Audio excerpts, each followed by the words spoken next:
Ini gambar saya agak sedikit kacau ini karena nggak tahu nih error. Tapi biasanya nggak begini. Kemarin juga kelihatan mungkin ada sedikit masalah nih. Nggak apa-apa lah ya. Yang penting nanti pada saat kita presentasikan pembahasannya bisa di apa namanya bisa disimak dengan baik. Untuk yang kemarin bagaimana Bapak Ibu? Sudah dipelajari kembali ya bahannya apa namanya materinya? Baru dikit, Pak. Baru Iya, sedikit ya Pak. karena sibuk ya Bu ya. Iya. Kesibukannya luar biasa Iya. ya. Ya nggak apa-apa ya. Yang penting apa namanya bisa dibaca-baca dulu gitu ya. Nanti next time-nya juga bisa diulangi ya. Ini saya langsung share screen aja ya. Soalnya ini kita akan mulai pembelajaran kita kali ini. Kita akan belajar tentang eh, materi dari nomor poin 31 ya sampai 40 ya. Ya, 31 sampai 40 betul ya? Ya, jadi nanti kita akan apa namanya coba membahas materi nomor 31 sampai dengan nomor 40. Ya, ini saya agak sedikit terlambat jadi buru-buru ya. Nah, jadi di kisi-kisinya yang saya dapatkan kemarin ini adalah pembahasan mulai tentang keanekaragaman hayati. Jadi ini masih ada lanjutan yang kemarin. Cuma di sini yang dibahas tentang keanekaragaman gen, kemudian keanekaragaman ekosistem ya, kemudian keanekaragaman tingkat spesies atau jenis. Nah, mungkin Bapak Ibu Iya. masih ingat ya untuk materi keanekaragaman ini ya. Jadi kalau keanekaragaman gen seperti apa ya kan? Karena saya lihat ini tidak terlalu sulit. Cuman tadi saya lihat di soal yang disampaikan yang mengerjakan belum banyak ya, baru beberapa orang ya. Tapi tidak apa-apa. Yang penting ada keinginan untuk mencoba mengerjakannya, gitu ya. Iya, Pak. Tadi belum sempat karena tadi beres jumnya sore. Iya, karena Iya. kegiatannya terlalu padat Heeh. mungkin hari ini ya. Iya, Pak. Maaf Iya, ya. Pak. Nggak Belum apa-apa. sempat. Yang penting kan pembahasannya ini ya. Saya tadi agak sedikit khawatir nih yang malam ini banyak yang nggak bisa hadir takutnya gitu. Tadi karena ada yang izinkan di grup tuh hari ini nggak bisa hadir karena kondisi apa namanya masih Zoom katanya ya. Tapi ternyata nggak semua ya, cuma sebagian aja. Nah, baik untuk lebih efektifkan waktu kita ini, kita akan coba bahas ini kayaknya pembahasannya nggak terlalu lama nih karena materinya sedikit lebih ringan dari yang kemarin. Betul nggak Bapak Ibu? Ada yang sudah coba-coba soalnya? Iya, Soalnya Pak. sedikit lebih ringan ya. Agak berat pas saya Oh gitu. karena bahan kelas Iya, 12. Kak, enggak, karena ini materinya materi yang apa ya? Materi yang biasa. Ya, kalau yang kemarin tuh kan agak sedikit extraordinary tuh beberapa soalnya ya, yang tidak biasa ada di soal buku paket maupun ulangan harian dan ujian nasional nggak ada tuh dia. Ya, jadi soal itu biasanya dimasukkannya di Olimpiade kan ya, soal-soal Olimpiade. Kalau ini masih standar ya. Saya lihat kisi-kisinya masih standar lah ya. Cuma memang gitu, kalau kita lama nggak buka-buka lagi pasti lupa. Karena biologi kan ya tadi lah ya, semakin sering eh, dilatih, semakin ingat gitu kan. Kalau apalagi kayak kita-kita ini yang usianya rata-rata sudah di atas 40 ya kan. Itu kalau kalau misalkan hari ini ingat besok sudah lupa lagi gitu. Makanya harus dibaca lagi, dibaca lagi. Makanya guru itu sebenarnya kan eh, bukan lebih pandai daripada murid sebenarnya, tapi dia lebih dulu membaca daripada muridnya kan gitu ya. Nah, jadi ini kita coba akan bahas yang pertama ini. Ada yang masih ingat nih, Bapak Ibu, di sini ada jeruk nipis, jeruk lemon, dan jeruk Pontianak. Ada tiga macam jenis jeruk. Jeruk nipis itu buat penyedap di soto ya kan. Jeruk lemon itu buat bikin lemon tea biasanya. Kemudian kalau jeruk Pontianak yang bisa langsung dikonsumsi. Jangan coba-coba konsumsi jeruk nipis dan jeruk lemon ya. Itu luar biasa asamnya ya. Nah, pertanyaannya adalah tingkat keanekaragaman yang terjadi ini kira-kira keanekaragaman tingkat apa ya, Bapak Ibu? Gen, Pak. Pak, Is, gen. Gen. Iya, ini masih mudah ya. Jadi kalau Keanekaragaman sama-sama gen. jenisnya itu pasti Kolam satu. keanekaragamannya tingkat gen gitu ya. Genetik sama seperti ayam ya. Ayam macam-macam pialnya itu kan karena gen. Kita coba lihat ya. Nah, ini keanekaragaman tingkat gen. Apa itu keanekaragaman tingkat gen? Ini keanekaragaman yang timbul karena adanya perbedaan ya, adanya variasi dalam satu spesies. Jadi keanekaragaman, kalau keanekaragaman ekosistem apa? Keanekaragaman ekosistem itu lebih kepada tempat tinggalnya. Kan ini ada anekaragaman gen, jenis, ekosistem, genus, kelas gitu ya, genus sama. Nah ini nggak ada ya, adanya gen, spesies sama ekosistem.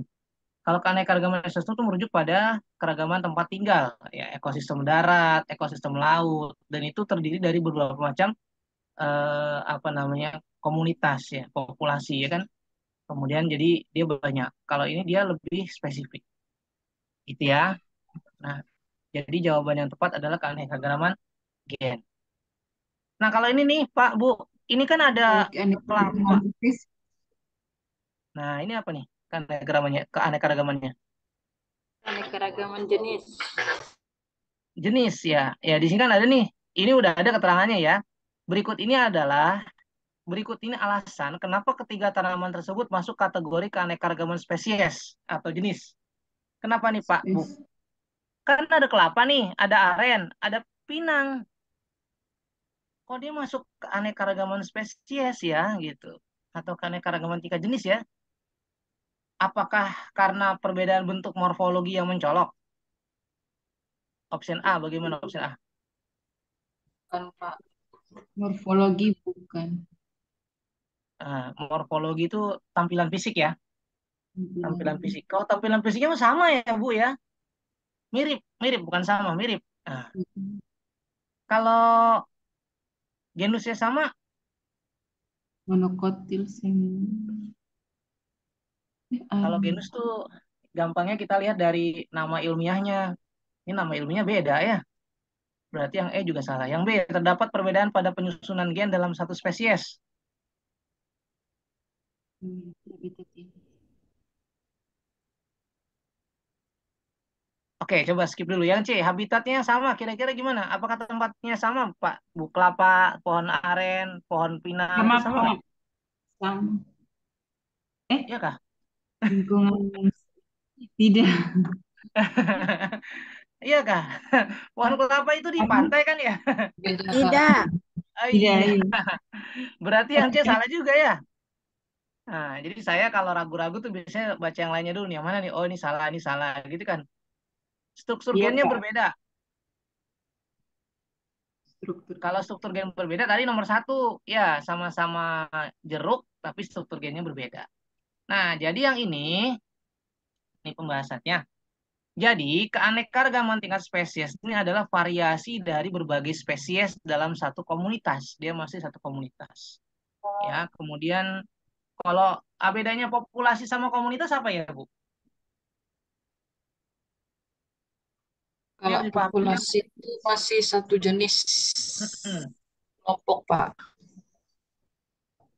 Jadi Populasi. kalau kalau populasi satu jenis, kalau spesies, kalau komunitas, sorry, kalau komunitas, Kumpulan dari beberapa populasi. Dari beberapa ya. populasi dalam Jadi daerah. eh, ingatnya itu IPK ya, urutannya IPK. Individu, populasi, Populasi komunitas. komunitas baru Ya, ekosistem. terakhir baru Komunitas ekosistem. ekosistem. Jadi IPK, I ditambah I sama dengan P. Individu tambah individu jadinya populasi. P ditambah P sama dengan K. Populasi tambah populasi jadi komunitas. Komunitas ditambah lingkungan abiotik jadinya ekosistem. Ekosistem. Gitu ya.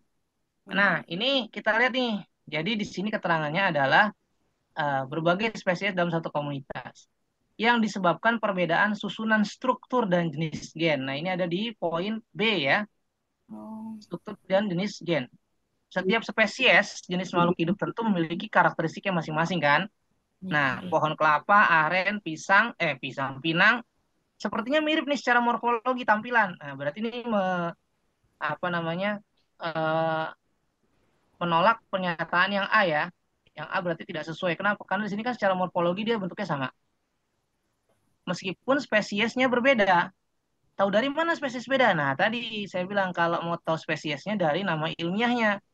Karena kokos itu genus, Nucifera ini kan spesies ya. Nah, jadi kalau kelapa itu kan kokos Nucifera. Kalau aren, Arenga pinnata. Kalau pinang, Areca koteku. Jadi ternyata beda nih ya dari genus maupun spesiesnya, gitu ya. Tapi sama-sama satu famili. Ya, sama satu famili. Jadi jawabannya benar adalah memiliki jenis dan struktur gen yang berbeda. Ya, struktur gennya berbeda sehingga dia secara morfologi, secara tampilan, secara fisiknya ini mirip, tapi ternyata dia berbeda. Maka disebut dengan keanekaragaman tingkat spesies. Nah, di sini ada keterangannya ya. Pilihan B, ini terdapat perbedaan penyusunan gen dalam satu spesies. Ini maksudnya bukan B ya. Ini beda benar yang C ini. C sama ya kan habitatnya tidak sama ya. Kemudian ini maksudnya E nih. Nah, jadi intinya yang paling tepat adalah yang B jawabannya ya. Nah, jawabannya adalah yang B gitu ya. Kita lanjutkan ya. Sampai di situ bisa dipahami dulu Bapak Ibu tentang keanekaragaman ya. Jadi kalau gen itu satu jenis nih. Ya, contohnya ada apa namanya? Ada Felis domestica ya kan, ada Felis tigris itu masih satu keluarga kan sama-sama kucing tuh. Felis kalau kalau Musa domestica dengan Felis domestica itu beda jauh gitu. Saya kalau ngebecandain anak begitu.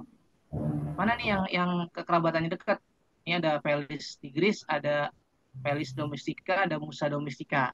Kebanyakan anak-anak karena sebutannya hampir sama domestik, dia ambilnya domestika. Padahal Musa domestica itu lebih dekat dengan Musa paradisiaca atau sejenis pisang ya.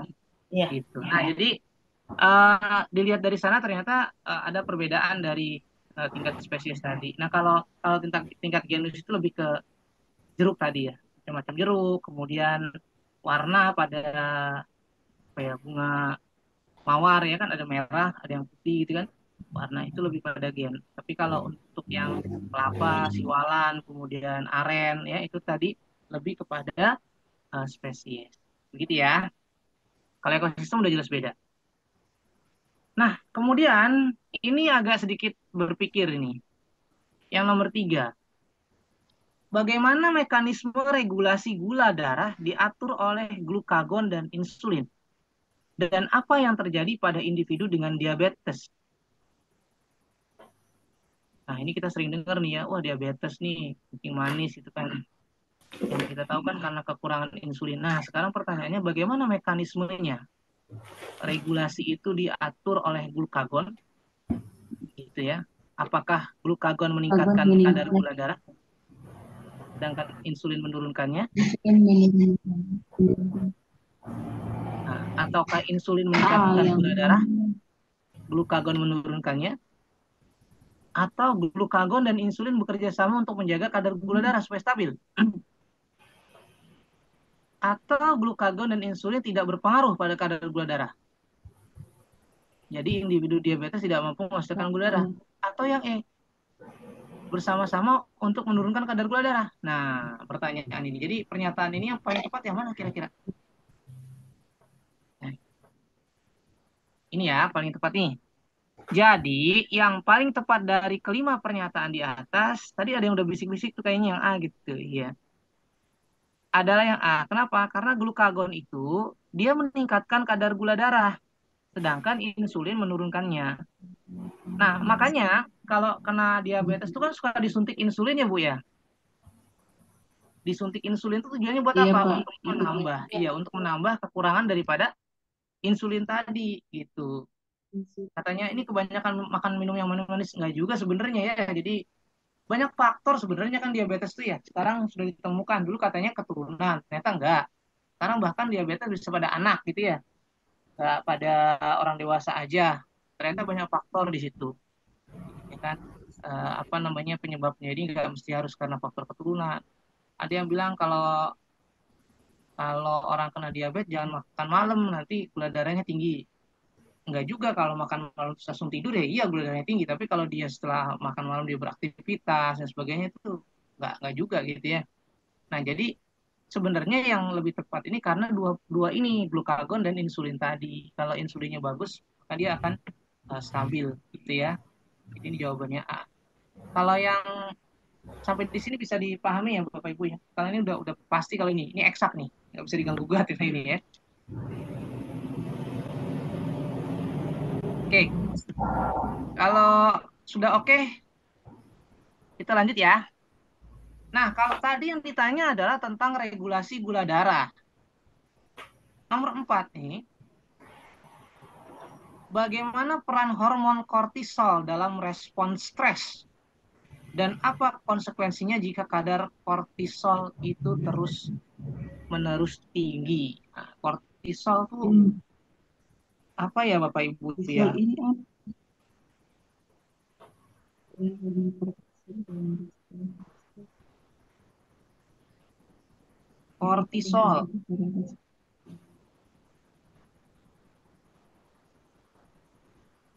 kortisol diriwayatkan tinggi dan akan respon stres dapat tinggi iwan reaksi apa tinggi dan hormon kortisol yang bersumber respon stres yang tidak tinggi Eh, Gimana? Jadi kortisol itu fungsinya buat apa ya?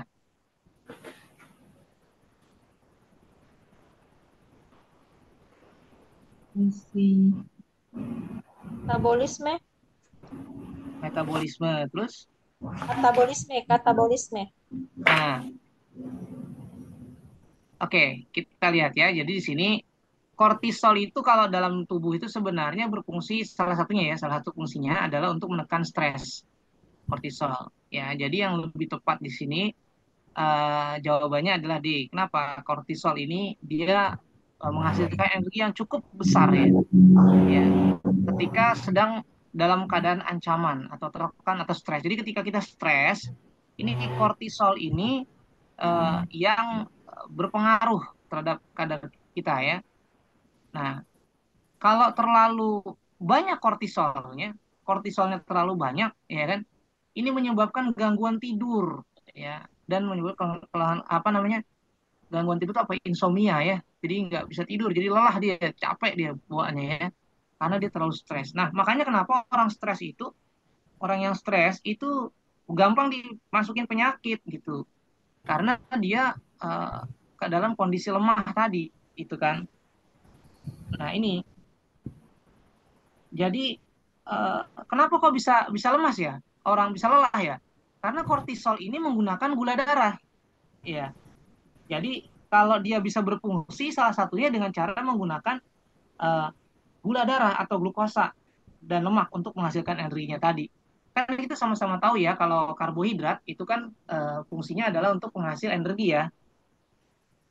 Nah, dia nanti diubah menjadi energi itu kan dengan metabolisme tadi.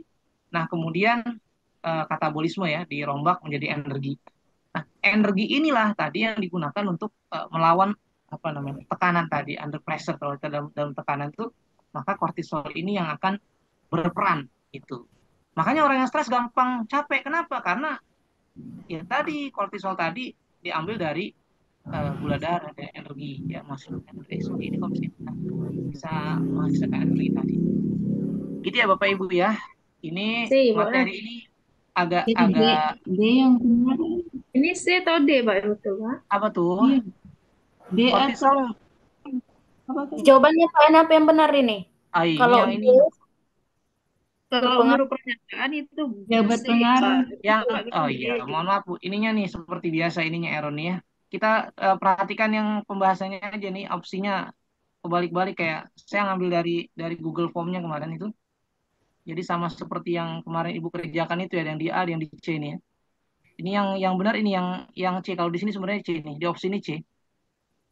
Opsi yang di sini di C ya, Bu. C. Ya, saya Di perbaiki aja deh. C. Ini opsinya di C ya. Mohon maaf ini Bukan saya D. ngambil dari Oh, izin Pak, ya. kalau bisa kan jawabannya langsung disilang di situ Pak. Jadi nanti waktu kami belajar lagi kan biar lebih Hmm, mudah gitu Pak. iya Oh, Ini bener. kan kalau di bold gimana, Bu? seperti ya boleh Pak. Yang penting Nah, maksudnya ya, oke. dikasih tanda namanya kan udah ini emak-emak. Jadi kadang kan nanti belajar lagi Iya, kalau betul nggak betul dikasih betul. tanda mana yang betul Contoh pasti yang lupa Pak. Kak. Iya, iya. Heeh. Ini Di di bold aja ya. tanda. Ini saya Heeh. bold ya. Dari nomor Mau satu Pak. Heeh. diwarnain boleh. Ini Heeh. saya atau diwarnai berbeda boleh ya? Boleh Boleh juga. Pak. Ya, yang Ya, penting Pak. ada tanda Ya. Pak. Iya, iya, iya. Sebentar. Ini agak error nih. Ini oke. Dari yang pertama tadi ya di merah-merahin ya sekalian ya. Jadi nanti ketika Ya, saya share ke Bapak benar. Ibu sudah bentuknya sudah seperti ini ya. Iya, Pak. Iya, iya, iya, iya. Oke. Ini tadi sudah dimerahin, ini dimerahin juga ya. Ini tadi tanda gen nih, Oke. ini bold, kemudian dimerahin. Yang ini tadi.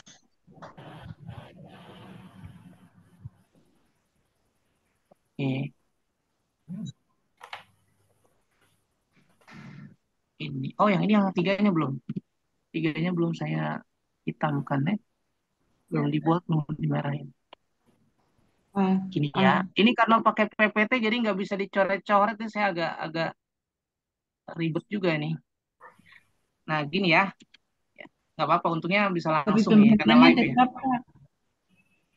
Ini udah ya, sudah diperbaiki ya optionnya. oke, Pak. Nah, Pak, kita lanjut makasih. ya. Sampai di sini bisa dipahami ya Bapak Ibu. Ini nggak ada bapaknya kayaknya dari tadi ya. Suaranya biasanya Pak siapa Bisa, tuh yang Pak. rajin.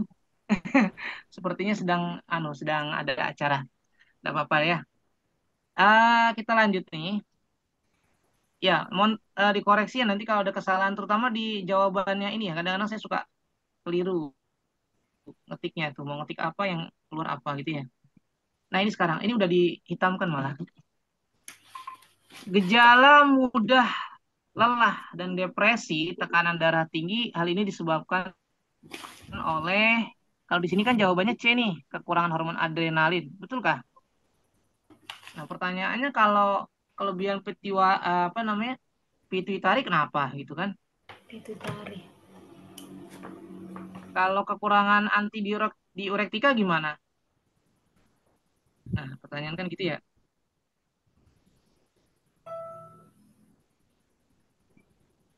Yuk sama-sama diingat lagi. Kalau adrenalin itu fungsinya buat apa?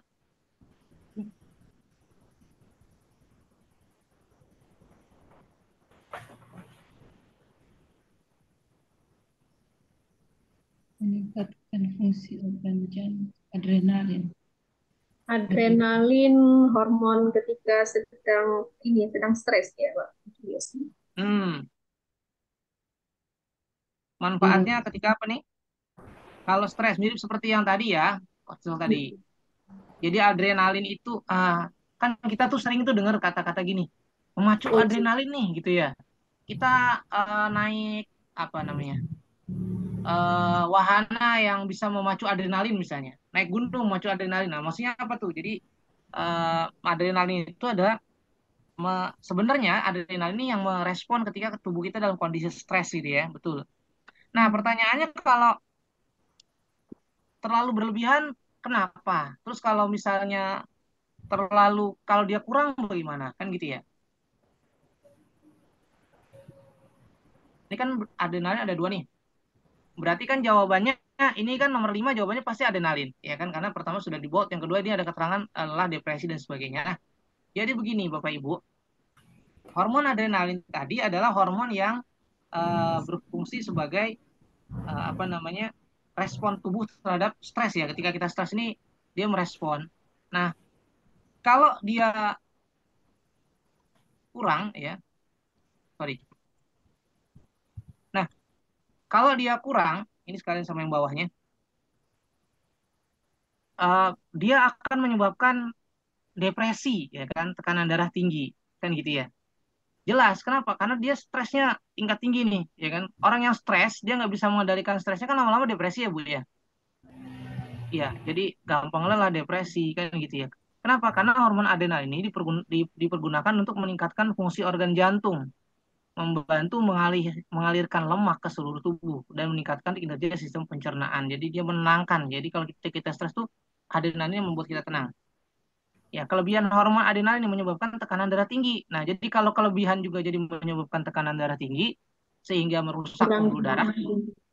Kalau kelebihan ya, ya orang orang stres itu kalau kelebihan tuh begitu ya. Kalau kekurangan depresi. Nah, jadi di tengah-tengah nih, Nggak boleh, jangan sampai nggak terlalu boleh lebih lebih, nggak terlalu boleh kurang. kurang ya. Nah, betul. Jadi adrenalin dibutuhkan ketika apa ya, digunakan ketika dibutuhkan saja gitu.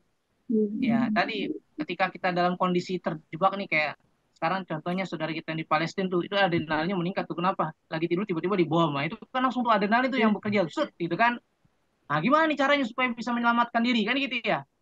Ya, Iya. bagaimana nih caranya kan gitu? Siapa yang mau saya selamatkan nih? Nah, itu adrenalin tuh ketika itu. Kondisi stres kan gitu. Nah, tapi kalau terlalu berlebihan nanti depresi jadinya kan gitu. Untungnya di sana nggak ada yang depresi ya. Nah, jadi ini gambarannya seperti itu. Kalau tiroksin gimana? Kalau kelebihan hormon tiroksin itu akan menyebabkan penyakit gondok, pembengkakan pada bagian leher, ya, atau obesitas pada hewan. Kalau kekurangan hormon tiroksin, ya kan? Kalau kekurangan, dia menyebabkan tertundanya perkembangan seksual. Ini kalau pada hewan ya. Ini kan karena sebenarnya pertanyaannya fisiknya pada hewan, kalau nggak salah pada hewan. Tapi pada manusia juga sama, karena sama fungsinya. Nah, kalau antidiuretika itu hormon yang mengatur pengeluaran urin. Jadi kalau dia kekurangan, ya ini yang menyebabkan kita suka beser ya. Kalau kata orang Jawa bilang tuh beser. Apa namanya? Buang air buang air kecil terus gitu. Nah itu. Nah, jadi ini fungsi daripada hormon-hormonnya ini saya lampirkan juga ya karena kemarin kan ada permintaan dilampirkan jadi biar Bapak Ibu ketika belajar kalau yang ditanya adrenalin, kalau besok yang ditanya ada tiroksin, nah ini sudah ada di sini pembahasannya ya. Nanti kita ganti dengan warna merah. Kemudian yang nomor 6, ini kan ada kucing nih. Nah, kucing Pak Dodi. Kucingnya diare gitu, sering muntah, kemudian sering buang air kecil juga, bulunya buruk ya kan, nafsu makannya berkurang. Ini kenapa? Nah, ini buat para pecinta kucing harus tahu nih ya. Ini ternyata karena penyakit hyperthyroidism. Nah, hyper ini kenapa ya? Nah, ini penjelasannya di kotak merah. Jadi, hyperthyroidism ini adalah eh, menyebabkan obesitas pada pada apa namanya menyebabkan kucing stres pada kucing ya. Bulunya menjadi rontok, nafsu makannya berkurang. Ini hyperthyroidism. Kalau kalau yang lain apa nih yang A, C, D dan E ini pembahasannya di yang di merah. Kalau hipo, tadi kan ada hyper ada hipo. Kalau hipo kebalikannya ya. Nah, kalau hipotiroid ini menyebabkan kegemukan pada hewan. Kalau hyper tadi bikin kucingnya jadi bulunya rontok, gitu ya. Nafsu makannya berkurang. Tapi kalau kalau kekurangan, hipo itu kan berarti kan kurang ya. Itu dia malah menyebabkan kegemukan, obesitas. Kalau dulu ada film kartun namanya Garfield ya, kucingnya warnanya kuning terus duduk banget kerjanya makan sama tidur. Nah, ini dia termasuk kategorinya hipotiroidisme ya. Karena dia kelebihan ya, jadinya dia obesitas. Nah, kalau hipokalsemia, hipokalsemia ini adalah gangguan metabolisme pada hewan. Dapat terjadi sebelum atau sewaktu atau beberapa jam sampai dengan 72 jam setelah melahirkan. Hewannya depresi, ya kan?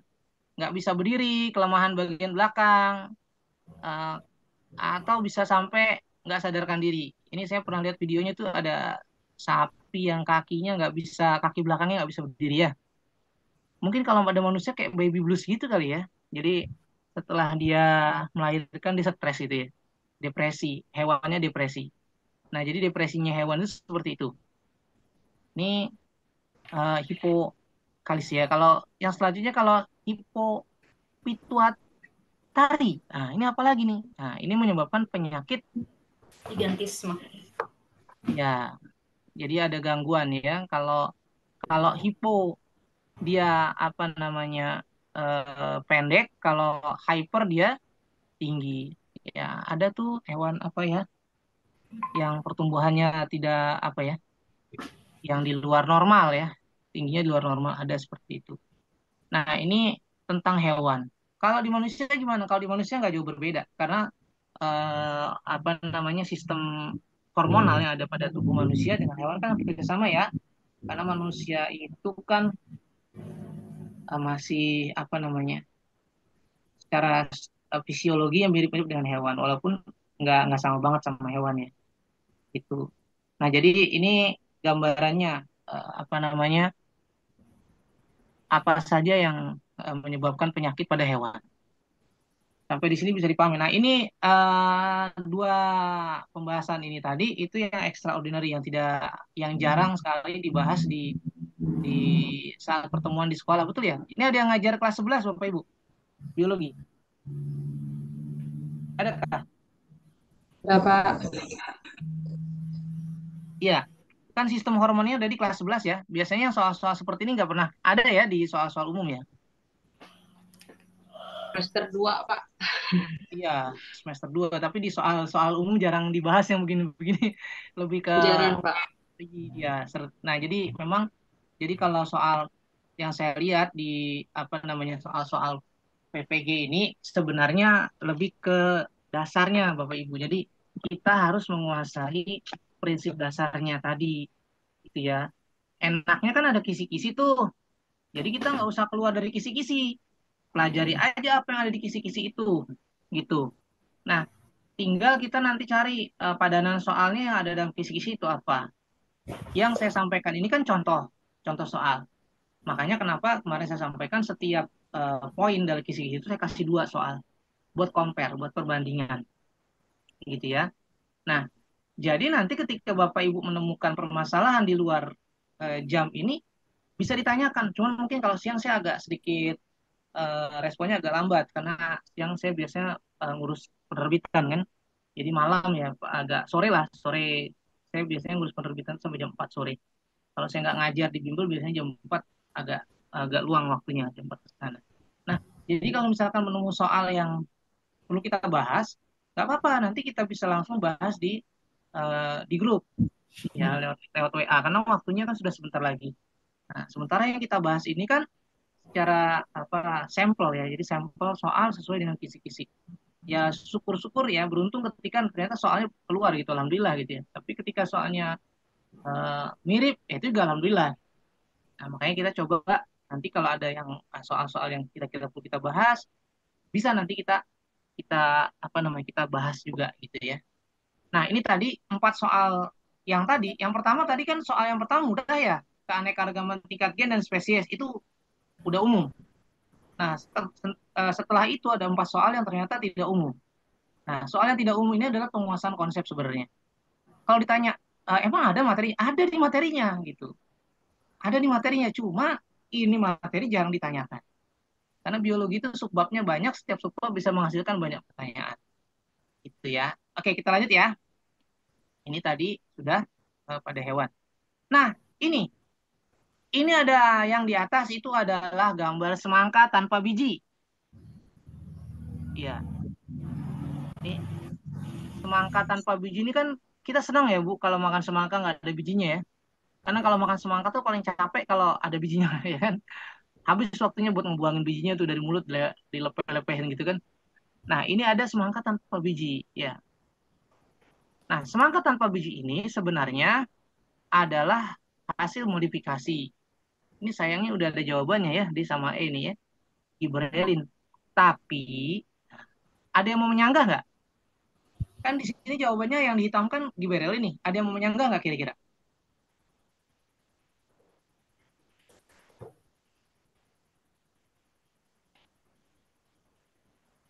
Udah pas, Pak. Udah cocok, Pak. Masa sih? Giberlin. Betul. Kalau auksin buat apa auksin? Kalau auksin itu yang Gelap, Pak. tempat gelap itu, Pak. Apa yang di tempat gelap, Bu? Pemandangan di Tanaman, tempat gelap. pertumbuhan tanaman di tempat gelap itu auksin yang berperan penting perpanjangannya. Ah, coba Ibu sekali-kali browsing cara Auksin menghasilkan hormon pertumbuhan. cara menghasilkan tomat tanpa biji. Nah, tomat tanpa biji itu yang disemprot auksin loh, bukan giberelin. Ada tuh tomat tanpa biji, tapi itu biasanya itu untuk percobaan-percobaan di kampus. Kalau untuk orang dagang, orang jualan biasanya giberelin. Kenapa? Karena dia ada di pasar. Nah, ini kita perlu tahu juga ya. Ternyata, nah ini kan nih ada tabelnya nih. Auksin kan fungsinya sebagai pemanjangan, jadi dia lebih ke hormon pertumbuhan ya, ya berkaitan dengan cahaya ya. Dan kalau sitokinin itu pembelahan sel, perkecambahan. Jadi yang mempercepat perkecambahan itu sitokinin. Giberelin untuk perpanjangan batang, perkecambahan biji ya, termasuk yang tadi ya supaya bijinya itu nggak bisa dikeluarin. Uh, ini absisat ini untuk menghambat pertumbuhan dormansia kayak gitu ya. Etilen ini untuk pematangan buah atau biasa disebut gas karbit etilen itu ya. Ya makanya yang nomor selanjutnya pisang itu digunakannya etilen untuk mempercepat pematangan buah. Nah, pembahasannya ini. Nah, jadi giberelin ini salah satu hormon yang umumnya digunakan untuk menghasilkan pertumbuhan buah tanpa biji. Ya. Dia bekerjanya spesifik. Nah, di sini saya tambahkan nih, auksin juga berpengaruh terhadap pertumbuhan buah tanpa biji. Kalau Bapak Ibu sudah mengerjakan soalnya, itu di soal selanjutnya tuh tentang ciri-ciri hormon. Di situ ada yang apa namanya menyebabkan buah tanpa biji. Nah, itu kebanyakan ketipu kejebak di situ ya. Nah, karena kerjanya tidak spesifik seperti giberelin, maka yang dipakai untuk sehari-hari ya kan untuk semangkatan pabrik ini adalah giberelin ketimbang auksin. Auksin itu biasanya untuk percobaan-percobaan laboratorium, gitu ya. Termasuk tadi buah tomat tanpa biji.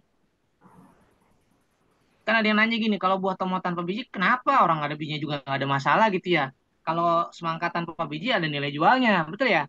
Karena kalau ada bijinya itu yang bikin repot dimakannya, itu. Tapi itu untuk penelitian, ya. Nah, oke, selanjutnya etilen ini adalah hormon pertumbuhan bentuk gas ya, yang dapat mempercepat pematangan buah. Jadi ada kalau pada daun dia menyebabkan penuaan. Ya, ini etilen ini biasa disebut dengan gas karbit kalau di apa namanya sebagian gitu ya. Nah, ini yang tadi nih yang dibahas sama ibu-ibu ya. Iya, ini hormonnya auksin ya. Jadi bekerja lebih optimal dalam keadaan gelap ya. Apa salah nih? Untuk yang ini gimana, Bu? Jawabannya benar apa salah nih? Yang A. Benar, Pak.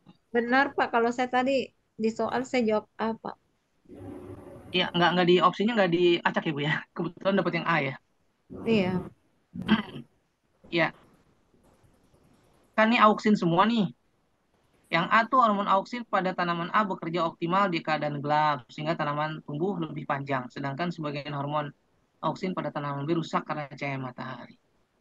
Nah, jadi auksin itu adalah hormon pertumbuhan yang bekerja ketika gelap.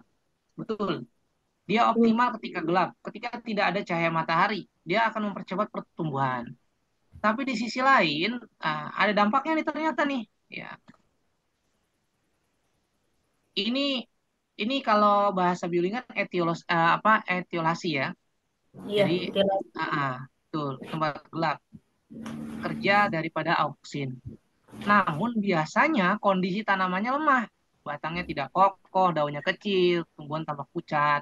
Iya. Kenapa bisa kayak gitu? Karena kerjanya auksin bertentangan dengan klorofil. Betul ya? Kan auksin nggak butuh matahari tuh untuk tumbuh, tapi sementara daun butuh matahari. Matahari. Kenapa? Karena ada fotosintesis. Fotosintesis buat apa? Penghasil energi. Iya. Makanya di sini ada keterangannya nih. Nah, oke sih, gitu kan? Nih, oke sih, ya kan? Dia tumbuh ya cepat di tempat gelap, ya kan? Tapi ternyata tumbuhannya lemah, batang tidak kokoh, daun kecil, tumbuhnya tambah pucat, ya kan? Kalau di sini kan karena ketidakadaan cahaya matahari, ya. Nah, jadi makanya maka dari itu tumbuhan itu perlu dua tempat, ya. Di tempat gelap iya, di tempat terang juga iya. Ketika dia di tempat gelap yang tidak ada cahaya matahari, dia untuk pertumbuhan, untuk ditumbuhkan. Nah, kemudian kalau dia ada cahaya matahari, ada untuk fotosintesis, sehingga bisa menguatkan bagian-bagian tumbuhan yang lain, ya, akar, batang, dan sebagainya. Begitu ya. Jadi auksin bertolak belakang nih dengan kebutuhan tumbuhan untuk berfotosintesis. Jadi harus balance. Jadi dari tadi kita belajar tentang keseimbangan ya, Bapak Ibu ya. Kalau kalau nggak seimbang ternyata hasilnya seperti itu ya. Hasilnya bisa berbahaya, terlalu berlebihan berbahaya, kurang juga berbahaya. Baik, nah ini yang tadi saya bilang ya. Jadi ini penjelasannya kan ada yang namanya membantu pembentukan buah tanpa biji nih di sini, ya kan? Biasanya jawabannya gibberellin, betul nggak? Ini jawabannya apa, Bu? Ini ada aktivitas kambium, ada Berlin. iya, kebanyakan jawabannya gibberellin kan? Itu. Auksin. Auksin sebenarnya. Ya, di sini kan ada nih keterangannya auksin. Jadi kenapa auksin? Kan pertanyaannya gitu. Kan tumbuhan auksin itu mempercepat pertumbuhan, mengatur perkembangan embrio, mengatur formasi daun, mengatur dominasi apikal, ya kan? Ini ada nih apikal di sini ya. Terus untuk gerak fototropisme, geotropisme ya kan? Mempercepat diferensi sel. Nah, ternyata dia juga bisa membantu pembentukan buah tanpa biji, tapi dia tidak sespesifik daripada gibberellin. Maka ini poin yang nomor 4 ini adalah jebakan nih, supaya Bapak Ibu menjawab gibberellin. Tapi kuncinya ada di tiga ini. Ini tiga ini yang sebenarnya fungsi utama daripada auksin. Ya, jadi jawabannya C auksin. Itu ya. Bapak baru ada suaranya Pak, tadi nggak ada nih. Tadi saya dengar ada suaranya Bapak, biasanya biasanya ada dari awal. Nah, jadi terus bedanya apa dengan gibberellin? Bedanya ada di sini nih. Nih, mengatur perkembangan embrio ya kan. Kemudian ini ada dominasi apikal. Ini yang terpenting, dominasi apikal dan juga memfasilitasi gerak fototropisme dan geotropisme. Ini auksin. Bedanya dengan gibberellin tadi. Kalau gibberellin tadi lebih ke hormon pertumbuhan tadi ya. Ya, untuk biji ya, mengatur biji. Nah, jadi itu bedanya. Tuh, yang membedakan 3 poin ini, yang membedakan dengan gibberellin. Sampai di sini ada yang mau didiskusikan barangkali?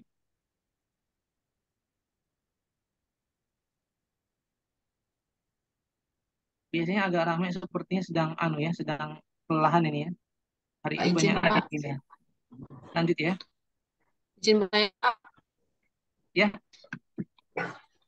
Itu Pak, biasanya kan kalau di buku tuh banyak sekali gitu Pak fungsi dari sitokinin, gibberellin, auksin itu dan mirip-mirip gitu Pak. Jadi tuh kadang-kadang iya. tuh tertukar gitu Pak. Itu gimana sih Pak cara biar mudahnya gitu mengingat? Nah, tadi di tabel yang tadi Bu, itu saya kasih tabel tadi ya. Bentar kita back dulu ya. Ini. Jadi di tabel yang tadi saya berikan tabel itu, sorry. Ini yang tabel ini.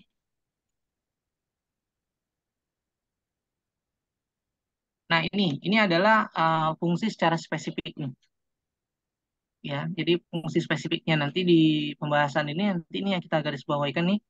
Jadi auksin itu khususon ya untuk pemanjangan batang, dominasi apikal, fototropisme dan geotropisme. Itu auksin. Ya, kalau sitokinin itu untuk pembelahan dan perkecambahan. Itu ya. Kalau giberelin itu untuk eh, perkecambahan biji. Nah, intinya gini, kalau giberelin tuh eh, semangka tanpa biji. Itu ingatnya ke sana ya. Kalau absisat itu menghambat pertumbuhan stomata atau dormansi, ya, biasanya dormansi.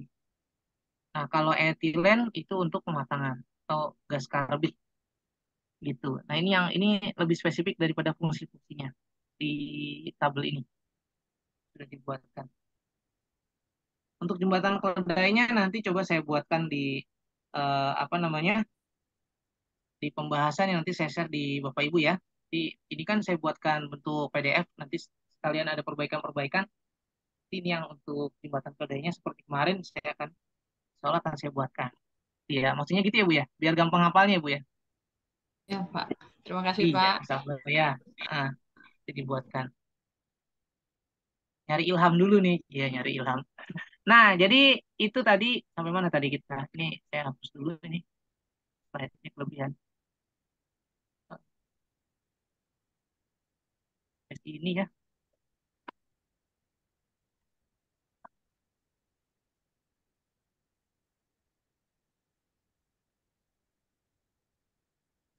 Ini tadi sampai sini ya. Ya, jawabannya C. Next selanjutnya. Nah, ini tentang evolusi ya. Tentang evolusi. Jadi kita diminta untuk mengetahui bukti daripada evolusi. Ya. Kemudian kita apa namanya mengetahuinya apa sih sebenarnya itu gitu ya daripada data-data evolusi itu tuh tentang apa sebenarnya kan gitu ya. Nah, ini saya kasih contoh di sini ada salah satu bukti evolusi itu adalah membandingkan antara perkembangan embrio ya kan antara embrio satu dengan embrio lain. Contoh, ini kan ada paling pojok tuh ada embrio ikan ya kan. Terus ada embrio chicken ya, ayam, ada empik ya di sini ya. Kemudian ada manusia. Ternyata Bapak Ibu ini ternyata mirip loh gitu ya. Ini mirip nih ya di awal-awalnya nih, terutama yang eh, bagian nomor 2 dan 3 nih yang mirip-mirip ya sebenarnya. Nah, terus bedanya itu adalah ah, bentuk kaki dan tangannya gitu ya. Nah, kalau yang ini akhirnya jadinya seperti ini, kalau ini akhirnya ada kaki dan tangannya sempurna. Nah, jadi ini katanya membuktikan adanya evolusi gitu ya. Nah, ini ada keterangan nih, bila kita melihat perkembangan dari sederhana ke kompleks, hal ini dikenal dengan istilah apa? Sederhana ke kompleks itu dari ini, dari zigot sampai embrionya, sampai embrionya komplit janin ya. Jadinya itu jadi komplit dari embrio kayak gitu. Nah, itu ilmunya apa nih? Apakah analogi, filogeni, homologi, radiasi adaptif atau ontogeni? Ada yang masih ingat nggak ini apa aja? Analogi apa ya?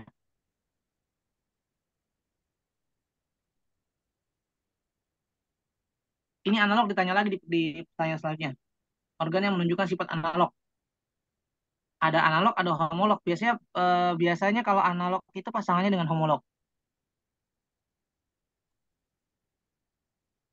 Ada yang ingat, Bapak Ibu? Apa itu analog organ dan apa itu homolog? Kalau di soal UN atau di soal SBM itu biasanya gambarnya sayap, sayap kelelawar, terus kaki ikan paus gitu tuh. Itu biasanya ada pertanyaan tentang homolog sama analog kayak gitu. Sayap kupu-kupu dan sebagainya. Ada Ya yang sama ingat ya? fungsinya berbeda. Nah, itu kan ada yang bentuknya sama, fungsinya berbeda. Ada yang fungsinya Iya. sama, bentuknya berbeda, kan gitu ya? Iya. Nah, itu yang mana tuh? Ya. Nah, ini kita lihat pembahasannya ya. Jadi, Homolog. Filogeni. homolog, ya, dia punya nenek moyang sama nih, tapi organnya berbeda.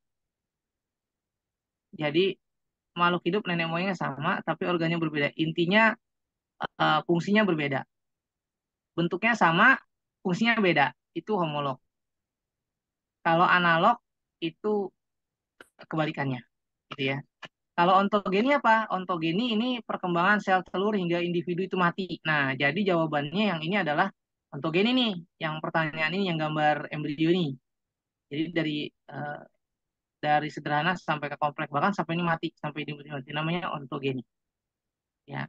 Kalau radiasi adaptif ini populasi yang mengalami evolusi dan perubahan bentuk tubuh akibat responnya terhadap perubahan kondisi lingkungan yang berbeda.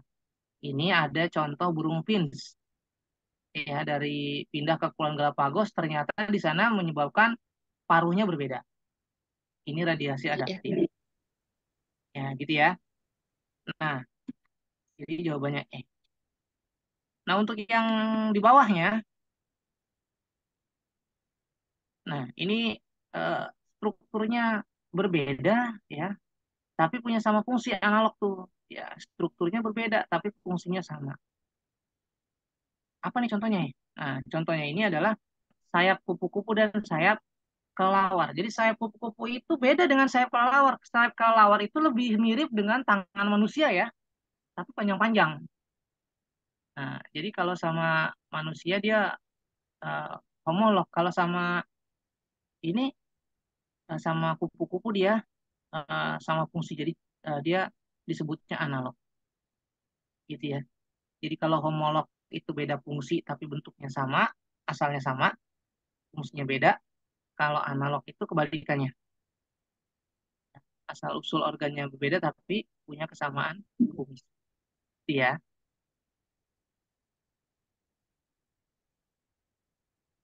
Nah, pertanyaannya kok saya kupu-kupu dan saya kelelawar, kenapa nggak kaki depan katak dan kaki depan kadal? Kan sama-sama kaki depan, iya nggak?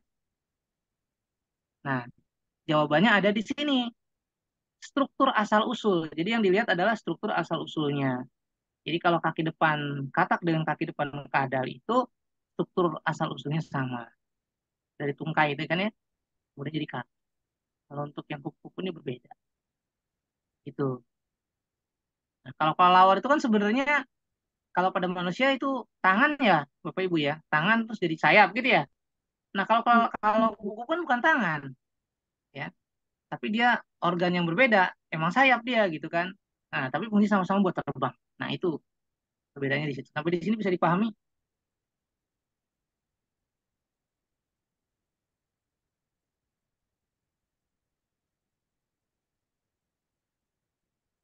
bagaimana? Mau lanjut?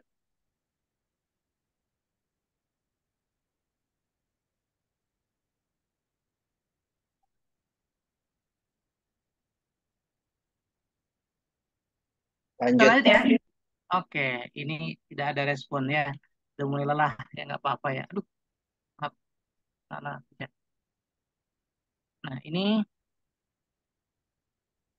ini Bapak Ibu, ini ada soal ya di soal di itu. Ini saya kasih apa namanya? Saya kasih clue-nya. Nah, jadi itu membahas tentang penyimpangan semu hukum Mendel. Ya, ini yang pembahasannya diabaikan dulu ya. Ini tadi Pak pembahasannya sebelah kanan diabaikan dulu. Kita pelajari dulu soalnya. Di sini ada gen H menghasilkan warna hitam bla bla bla segala macam ya. Nah, kemudian hasil akhirnya ternyata kalau dapat soal kayak gini Bapak Ibu ini kan panjang nih ya. Soalnya ya lumayan lah ya. Yang dikasih kuncinya ini yang epistasis ini. Nah, ini sebentar nih saya merahin dulu clue-nya ya. Ini ini. Ini kata kuncinya di sini. Epistasis. Ini kata kuncinya.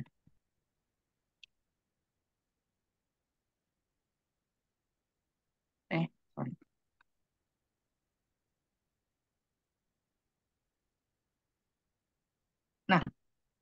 Jadi kata kuncinya adalah epistesis karena yang ditanya adalah perbandingannya. Nah, Bapak Ibu, jadi penyimpangan semu hukum Mendel itu terdiri dari interaksi antar gen atau atavisme yang biasanya ada pada jengger ayam. Kemudian ada kriptomeri, ada eh, kriptomeri biasanya pada bunga linaria ya, yang ada warna ungu, merah dan putih. Kemudian ada komplementer gen pengganti ya. Kemudian ada epistasis ya, epistasis hipostasis ya kan, yang satu menutup dengan yang lain. Ada polimeri. Polimeri itu yang merahnya banyak gitu, 15:1. Nah, pertanyaannya adalah gimana nih caranya supaya eh, kita nggak supaya kita lebih gampang untuk menentukan ini. Kan kalau ngapalin satu-satu agak ribet nih, gitu ya. Nah, jadi ini solusinya Bapak Ibu nih lihat yang warnanya apa ini ya? Eh, Warna pink barangkali ya. Jadi kita ingat aja untuk apa namanya? Penyimpangan. Ya, penyimpangan semu Kumendel itu interaksi keriting komplit gaya Elpis-Pol. Nah, yang gayanya nggak dimerahin sengaja karena dia nggak dipakai.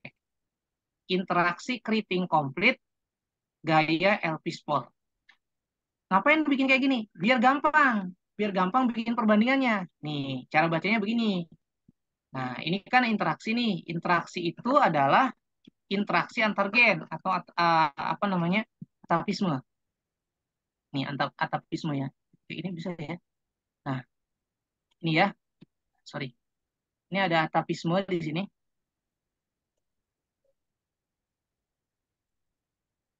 Nih, interaksi antar gen nih, ya.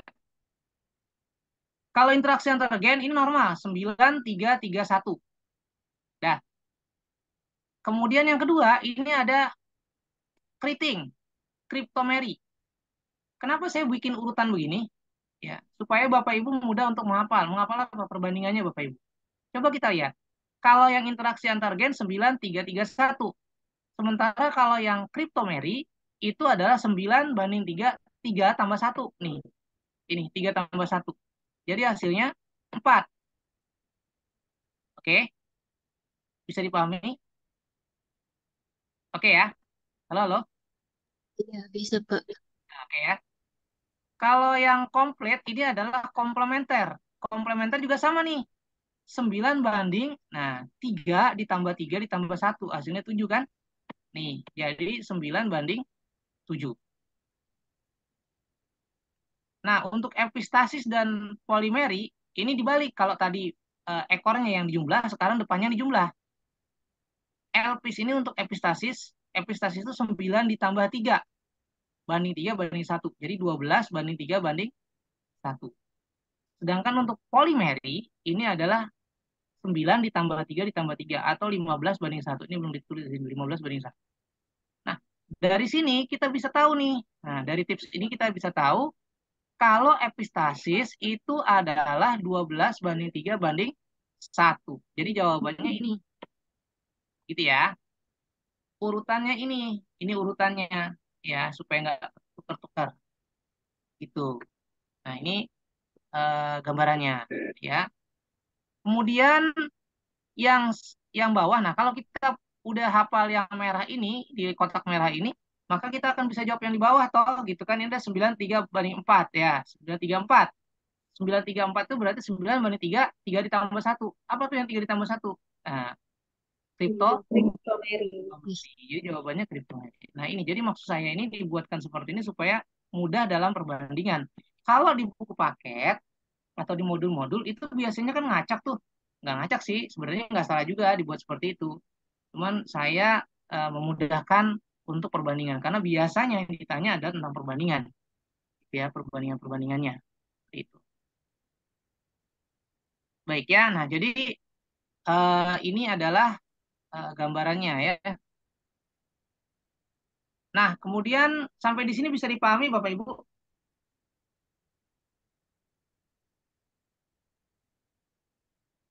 Bisa, Pak. Oke ya, jelas ya. Jadi eh, kita akan melanjutkan ke halaman selanjutnya.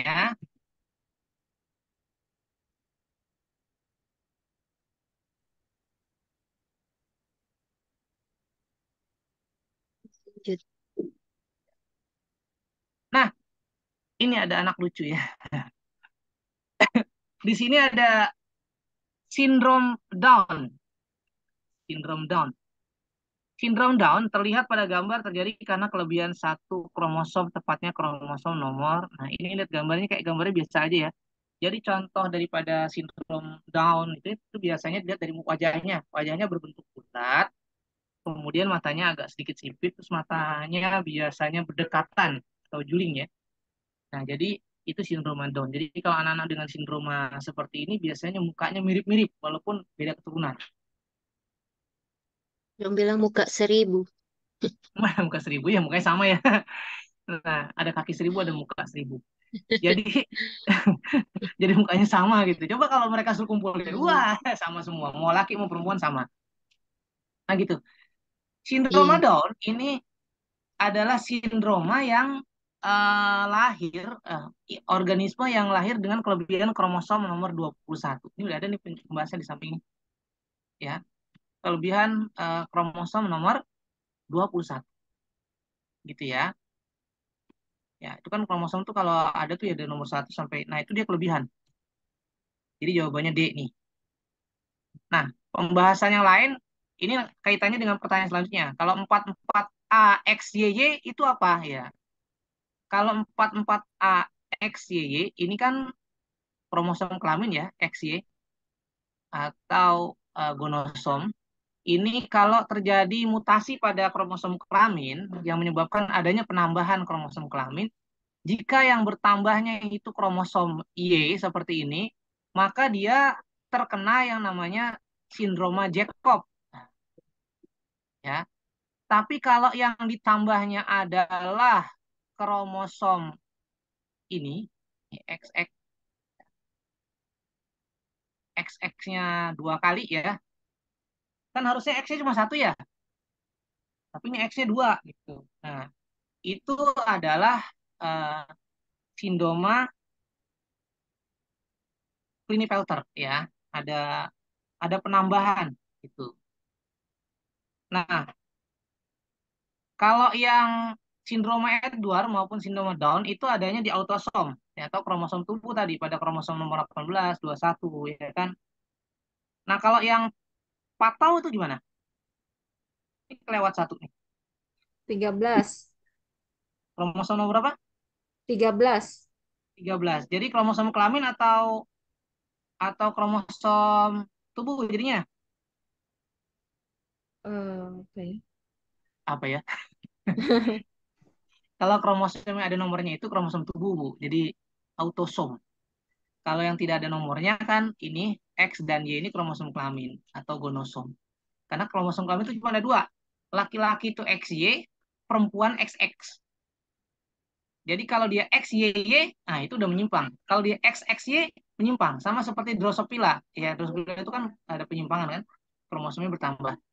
Nah, jadi laki-laki XY, kalau perempuan XX. Iya. Makanya yang apa namanya berpengaruh untuk menentukan jenis kelamin sebenarnya kepada keturunan adalah laki-laki.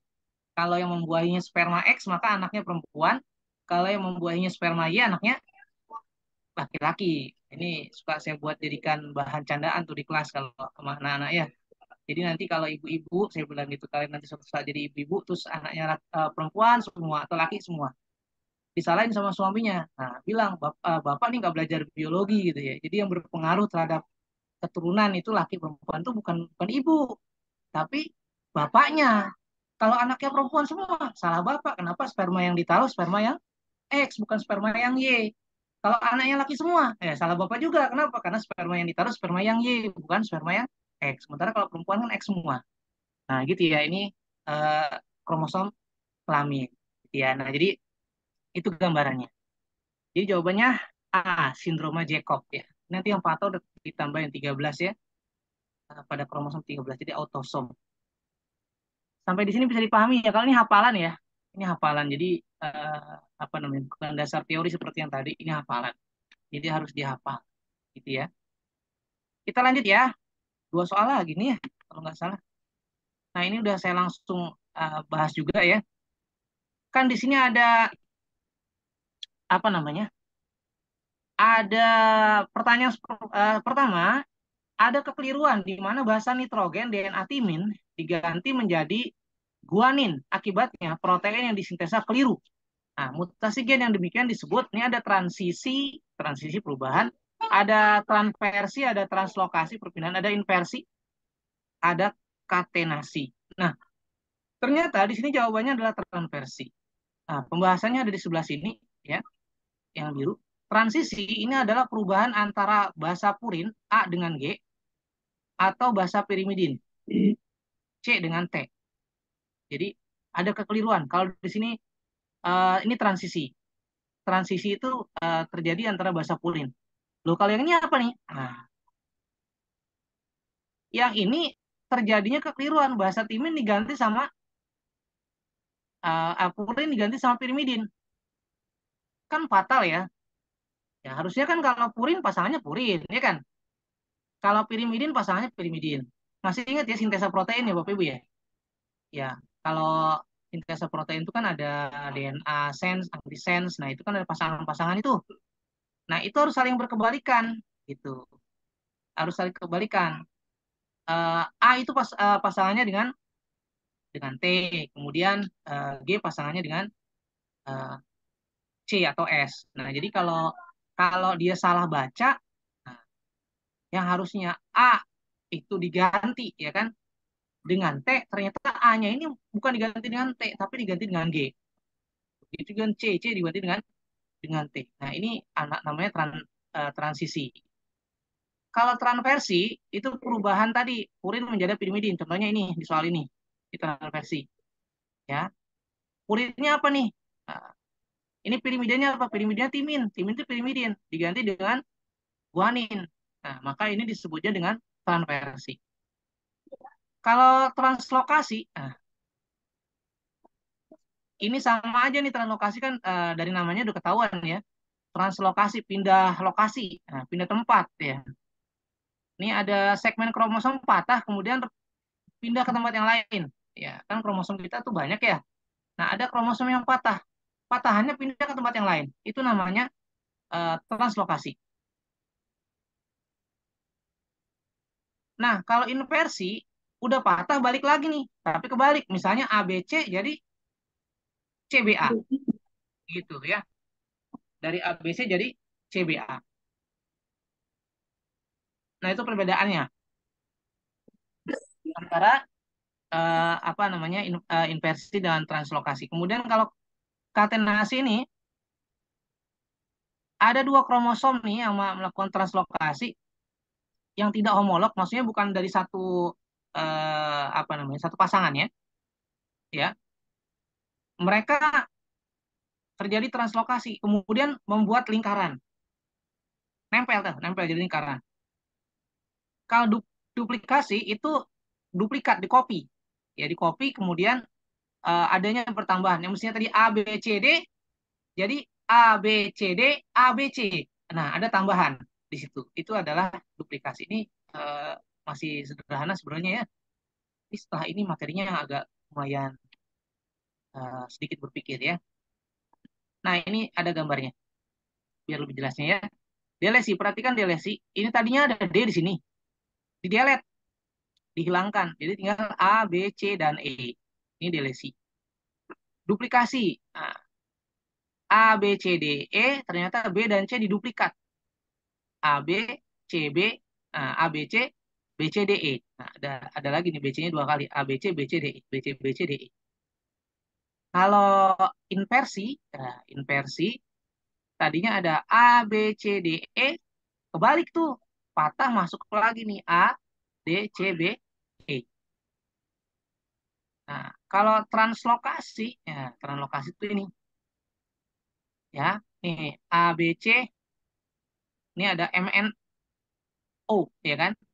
Ternyata si ABC-nya ini pindah ke MNO, ini ABC-nya ini pindah ke sini nih, dan yang ini pindah ke sini. MNO-nya pindah ke ABC, ini jadi nambah satu potong, yang ini jadi berkurang satu potong. Nah, ini adalah uh, kerusakan pada kromosom. Ya, ini masih mudah ya, masih bisa dipahami barangkali ya. Nah, jadi itu Bapak Ibu, itu gambaran soal-soal. Sebenarnya saya agak sedikit mengkhawatirkan yang di hukum Mendel tadi, karena kan di kisi-kisinya dia mudah ya, cuma ditanya perbandingan daripada apa namanya penyimpangan semu hukum Mendel. Nah, tapi kan kalau kalau kalau seperti itu aja mudah gitu. Yang ini ya. Nah, ini kalau yang seperti ini aja mudah, ini masih mudah. Makanya saya buatkan jembatan kedai ini. Tapi yang agak agak ribet sedikit itu ketika nanti aplikasi. Contoh misalkan ayam ya kan, ada ayam pial walnut disilangkan dengan ayam rose gitu kan.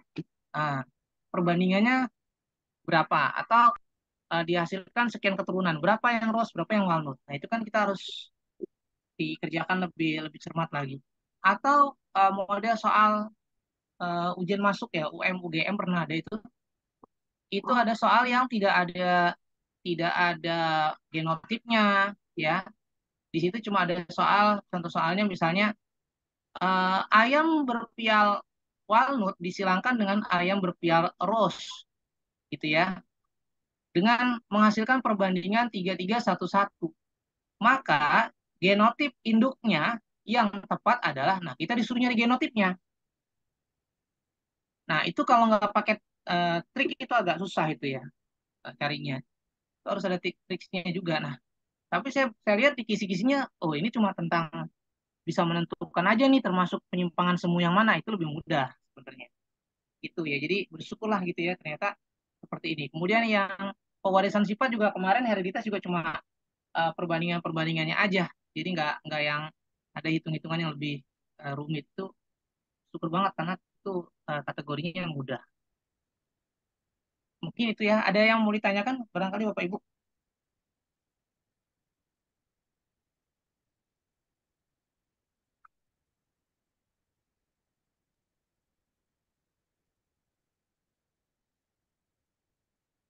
Maaf Pak, saya bingung masih. Yang mana Bu? Kalau cara cepatnya yang dari tips ini bisa diulang sekali lagi nggak Pak? Oke, saya ulang ya. Saya ulang nih. Baik Jadi Pak, terima kasih. ah, saya ulangnya pakai ini aja ya, pakai pakai ketikan aja ya Bu ya. Jadi biar lebih lebih gampang maksud saya. eh, saya pakai saya ngetik di papan di di komputer sini ya, di laptop sini ya.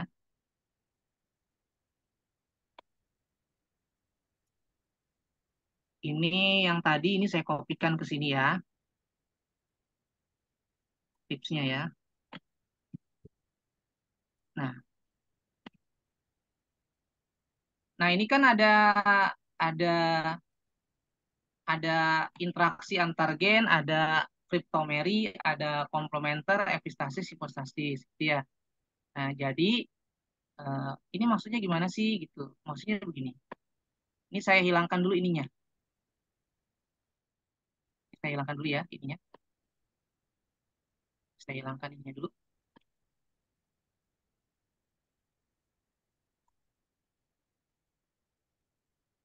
Nah, ini. Jadi aslinya Bapak Ibu, perbandingan dari interaksi antar gen, ini yang kritiknya juga saya hilangkan.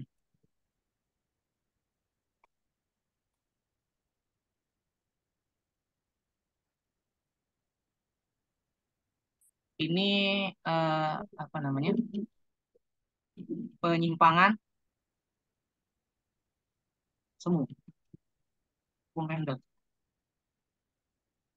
ya. Kenapa disebut penyimpangan semu hukum Mendel? Karena dia tidak ada perubahan dalam perbandingannya.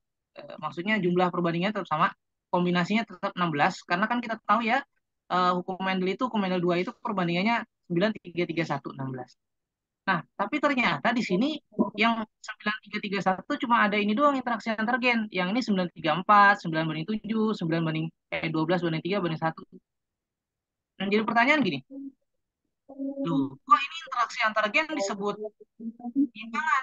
Kan perbandingannya sama 9331. Ya, ini kita bahas satu-satu ya. Ini disebut penyimpangan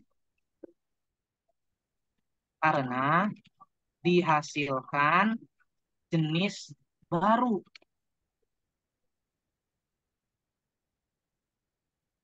Ini pada jengger ayam nih. Pada jengger ayam. Atau pial. Pial ayam. Nah, jadi jengger ayam itu aslinya cuma dua. Apa namanya? Jengger ayam itu cuma ada dua ya. Ada yang pertama ada rose. Ini ada rose.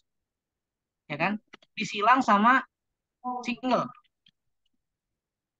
Nah, hasilnya nanti ada 4 macam nih.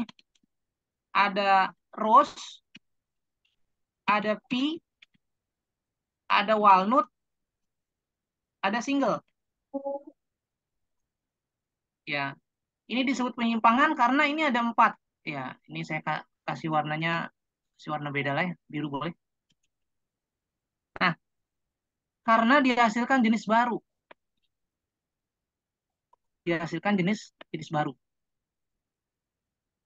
Karena dihasilkan jenis baru inilah, maka dia disebut apa namanya? Menyimpang. Perhatikan. Kan induknya cuma ada 2 nih, rose sama single. Loh, kok keturunannya ada rose 9 perbandingannya. Kemudian ada pea 3, ada walnut 3 juga, ada single 1. Di mana nanti di sini dia punya apa namanya? Rumus gametnya begini.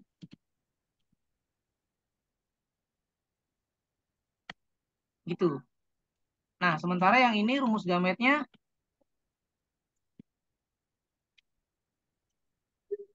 ini. Sorry, ini P. P itu P dulu ya. Nah, kemudian ada ini. Ini R kecil, P besar, kebalik nanti di bawah nih. Ada P kecil. Nah, ada ini walnut.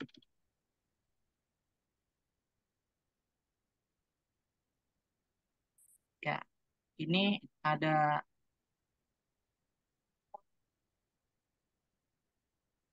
kebalik.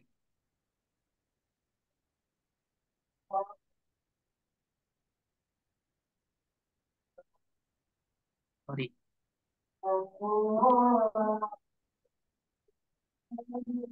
Ini ada walnut, ya kan, perbandingannya 9, kemudian ada pea, ada rose di sini. Rose perbandingannya 3. Dia ininya R besar, kemudian strip P besar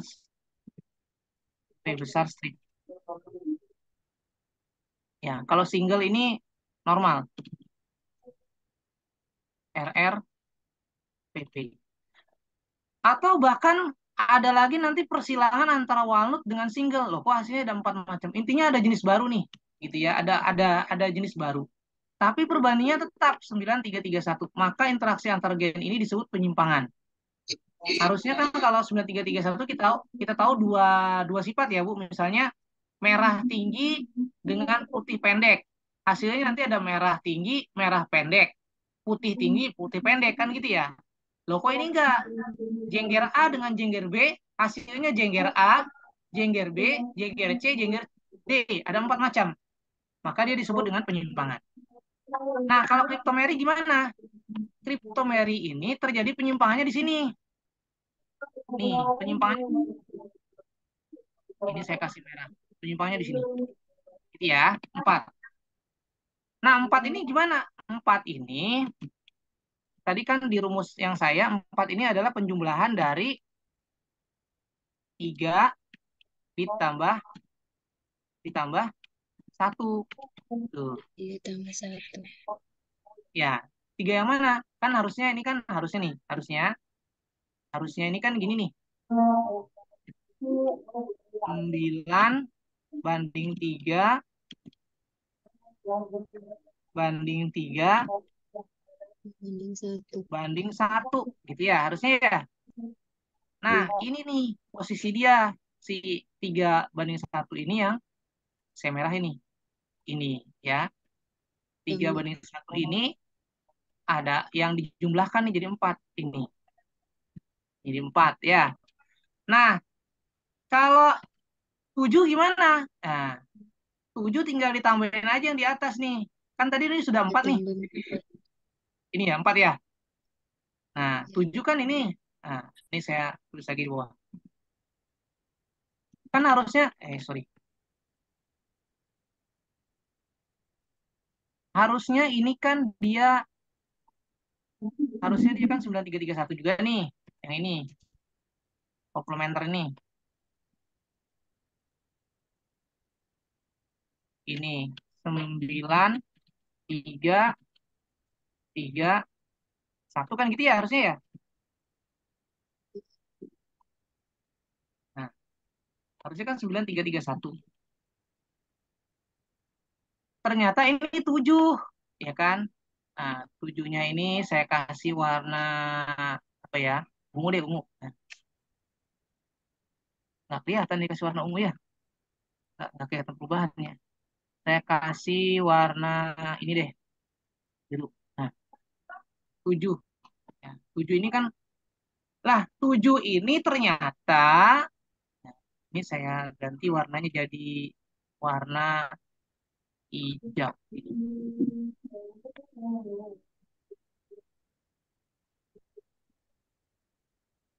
Nah, ternyata 7 ini adalah penjumlahan ini nih.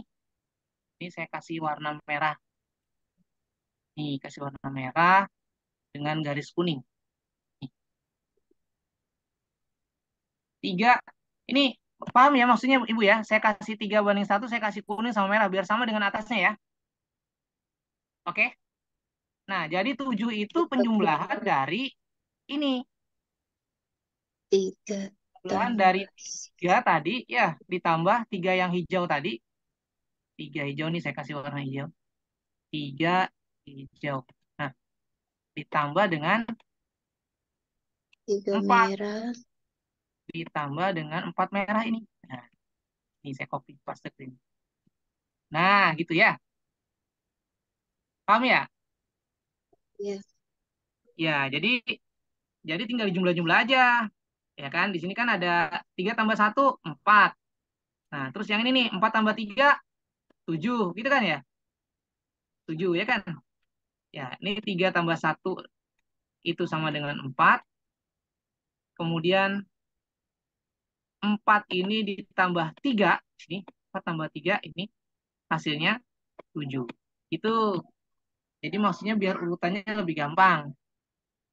Gitu ya. Nah, ini saya hapus aja biar nggak bingungin. Nah, gitu ya. Nah, kan ini kan 9:3:4. 3 ditambah 1. Ya. Kemudian ini 7. 7 dari mana? Ini nih 3. Oke, ini 3-nya saya kasih warna hijau. Nah, gitu ya. 3 ditambah 4, jadinya 7. Nah, terus kalau yang 12 gimana? Nah, kalau yang 12 itu depannya dijumlah. Kalau yang 12 itu depannya dijumlah. Ini depannya kita jumlah. Ya kan? Ini taruhlah misalnya kita bikin nih, kan tadi kan 9:3 banding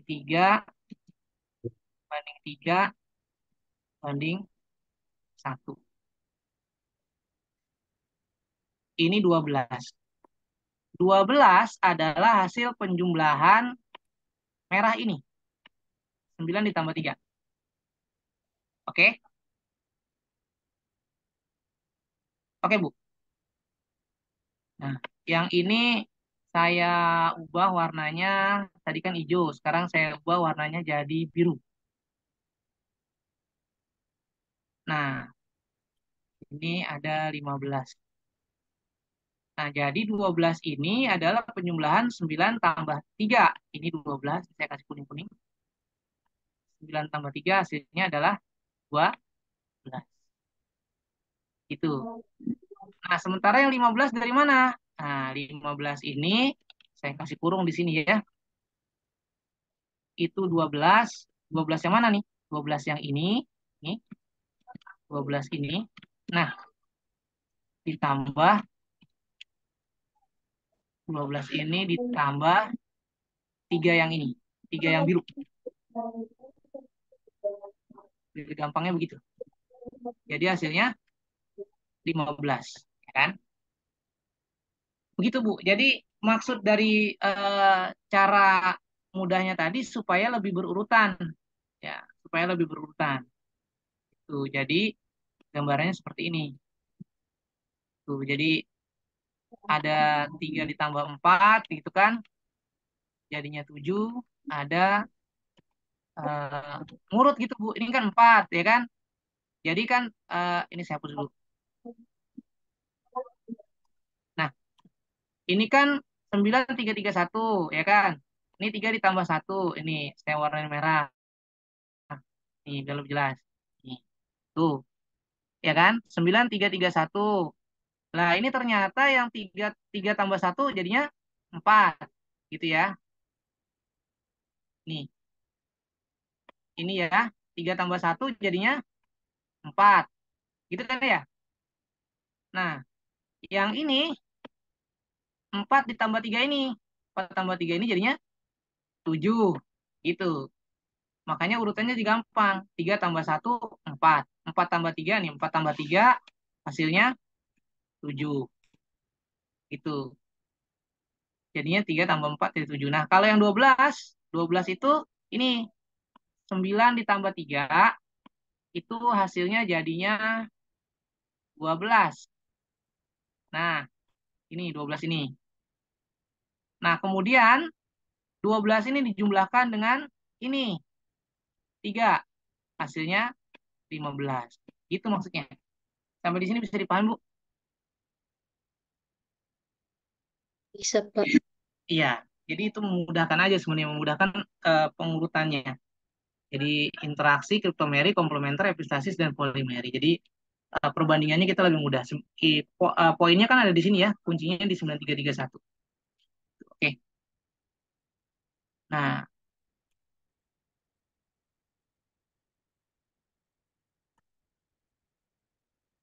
oke, ini kita